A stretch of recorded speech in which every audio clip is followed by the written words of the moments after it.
Eu estou aqui com um professor de história, professor inusitado, professor de cadeia. E aí, professor, o que é ser professor numa cadeia?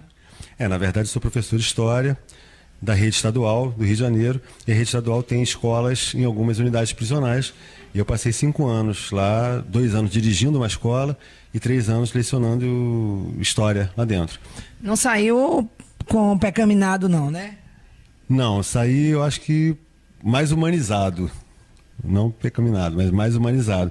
E eu te diria o seguinte, dos 24 anos que eu tenho de magistério, esses 5 foram que me deram melhor experiência, mais gratificação e principalmente, é bom falar isso, é o local onde eu fui mais respeitado e tive mais segurança.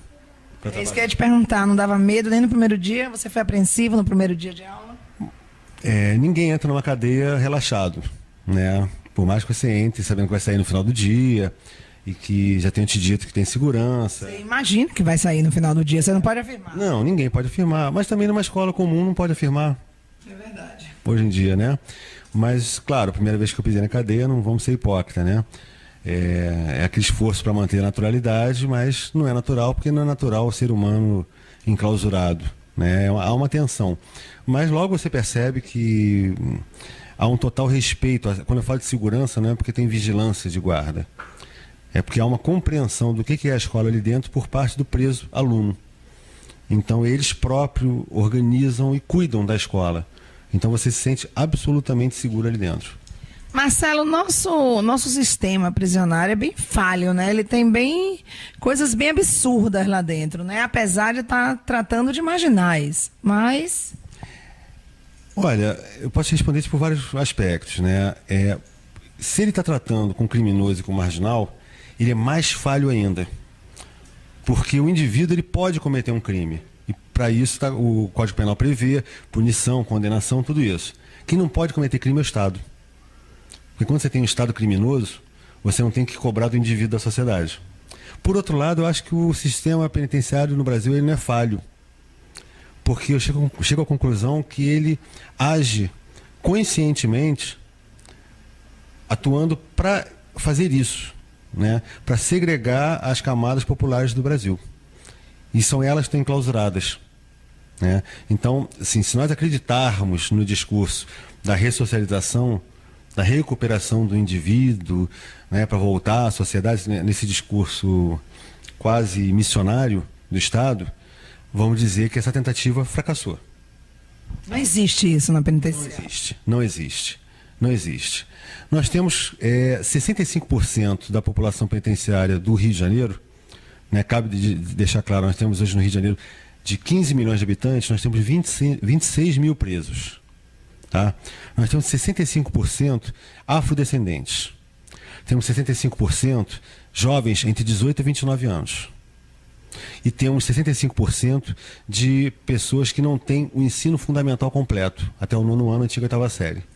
Então, é muito claro quem está preso. Você quer dizer com isso que o da Zona Sul não está preso? Não está preso. O branco de olho azul? Não está preso. Não tem morador da Zona Sul do Rio de Janeiro com 18 anos que não tem ensino fundamental. O próprio Código Penal do brasileiro, ele prevê para o mesmo crime categorias diferentes. Roubar o teu relógio é roubo. Desviar do INSS é corrupção passiva, é estelionato, né? A categorização já está separando os grupos que praticam isso. E você tem muito mais ladrão de relógio na cadeia do que corrupto do INSS.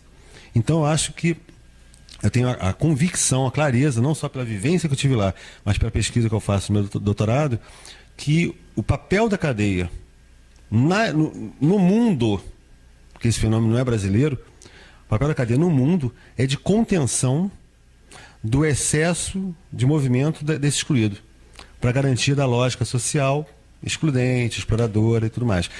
Ou isso, ou vamos dizer então que negros têm tendência ao crime, que pessoas que não estudaram têm tendência ao crime. No Rio de Janeiro, um agravante maior, porque o Rio de Janeiro segrega não só pela etnia, mas pelo espaço. Hoje nós temos as favelas, né, do processo histórico do Rio de Janeiro, até pela formação topográfica. Então, realmente, crime é a ação feita por aquele tipo de morador. Porque é aquele tipo de morador que está preso. Mas a gente também se prende, porque quando você chega no Rio de Janeiro, aqui não tanto, mas em São Paulo, você vê 2 grades para você entrar dentro de um prédio. Então, o próprio morador se prende também. Né? Se prende. E nós temos que entender também o seguinte, hoje, no Brasil, você tem um número, tem várias pesquisas que mostram isso, um número de seguranças particulares maior do que o efetivo policial. Isso eu não sabia. Isso é um sintoma interessante também. Fora as grades, as câmeras, os equipamentos de segurança, as companhias de seguro, toda uma indústria que existe em torno disso. Mas eu acho que o principal, Tereza, para a gente entender isso, é derrubar os muros da cadeia. O que eu digo que é derrubar os muros da cadeia? A cadeia tal qual ela foi construída, né, ela cria um mito ao longo da história, né, Conde de Monte Cristo, né, Papillon, tudo, porque é um mundo que você não vê. Né? Então cria aquelas histórias, aqueles mitos. Masmorras, Bastilha, ao longo da história, quantos romances, né? Então, a questão é a seguinte, é entender que aquele cara que cometeu um crime, foi julgado e condenado, foi julgado lá, aquilo não é lá, aquilo não é fora da sociedade. Aquele cara, ele não precisa ser reinserido na sociedade, ele está inserido. A cadeia também está inserida. Eu costumo dizer o seguinte, quando você permite que um Estado trate sem dignidade o preso, mas ele cometeu um crime, sim, por isso ele foi preso, julgado, condenado e está na cadeia, né? Como eu sempre falo, o cidadão pode ser um criminoso, o Estado não pode. Senão mas as pessoas às vezes têm que vários crimes a pessoa cometeu. Sim, então ele vai pagar por vários crimes pelo Código Penal. Ou então vamos acabar com a hipocrisia, eu não concordo, mas vamos adotar a pena de morte. O que não dá para o Estado manter uma pessoa presa por 30 anos, gastando com ela para ela ficar pior. E trabalho para o preso na penitenciária para ele se manter? Só para concluir o que eu estava falando antes, quer dizer, a gente tem que entender o seguinte, a discussão da condição e da situação penitenciária do Rio de Janeiro, ou do Brasil, é uma discussão que nos interessa. E não é pelo discurso da maior punição, é pensar que a cadeia e a população que está lá faz parte da população do Estado e do país.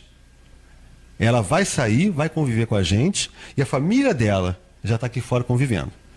Então, você deixar que o Estado trate mal 26 mil habitantes da população carcerária e se surpreender com o Estado que trata mal quando vai atender no posto de saúde, que o Estado que não olha o seu cidadão com um público com direito, ele não vai olhar em setor nenhum.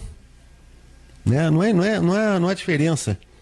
O Estado que trata de forma indigna um preso não tratará bem um aluno de escola pública, um professor de escola pública, um médico, um cidadão que procura o plano de saúde. O preso tem direito a voto? Não há nada na legislação que não permita, mas não é dado esse acesso. O presídio brasileiro, ele gosta de trabalhar com casos de exceção. Então, às vezes, tem uma delegacia ou um presídio que leva uma urna para dizer que a cidadania... Entende? É um caso para sair no jornal. Tá? E eles alegam, a lei de execução penal determina que o preso está privado do direito da sua condenação, previsto na sua condenação. É só a liberdade, ir e vir. Os outros direitos não estão cassados. E o tempo todo exercita-se, né, o poder de lhe tirar o direito. Eu sou francamente favorável ao preso votar. Porque 26 mil votos no Rio de Janeiro talvez não elejam nem um vereador.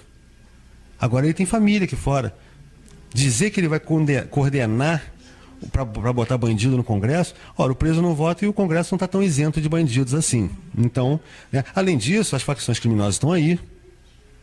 Aliás, uma coisa curiosa para se entender o crime organizado é pensar o seguinte, vamos pesquisar, procurar as seções eleitorais do Rio de Janeiro e ver se tem voto fechado, por exemplo, com um candidato que seja da comunidade, ou seja, do crime. Não tem esse caso no Rio de Janeiro. Mas você pode achar pessoas muito ligadas ao poder branco estabelecido com votos naquela comunidade. Então, ou bem o traficante não manda naquela comunidade, ou bem há uma ligação muito clara entre ambos os lados que parecem opostos. Seu governador estava bem querido no Brasil, né? Mas agora ele está em decadência total. O que foi que houve? Pode se enganar muitos por muito tempo, mas não o tempo todo, né? O Rio de Janeiro estava vivendo uma farsa, né? Com o Sérgio Cabral e o Eduardo Paes. Né? Eles eram corretores do Rio de Janeiro, vendendo o Rio de Janeiro e tratando a população como verdadeiros bandidos. tratando a toque de caixa pela polícia, pela guarda municipal. Nós temos uma guarda municipal aqui da Prefeitura do Rio, que constitucionalmente é uma guarda de postura, uma guarda de conduta. Sem arma, né? Ela não usa arma, né? Pois é, ela anda em grupos de 5, 6, com um cacetete de 1,5 m cada um. Eu não entendo isso. Senão, uma formação de milícia, sem falar das milícias que existem aqui, que são comprovadamente ligadas ao prefeito, né, acuando a população do Rio de Janeiro. Olha, gente, aqui é conversa para mais de 20 anos, viu? Agora eu não sei se a gente lamenta ou chora, né? A Bahia tá bem igualzinho. Sala de estar com Tereza aqui no Rio de Janeiro com Marcelo Biar, professor de História.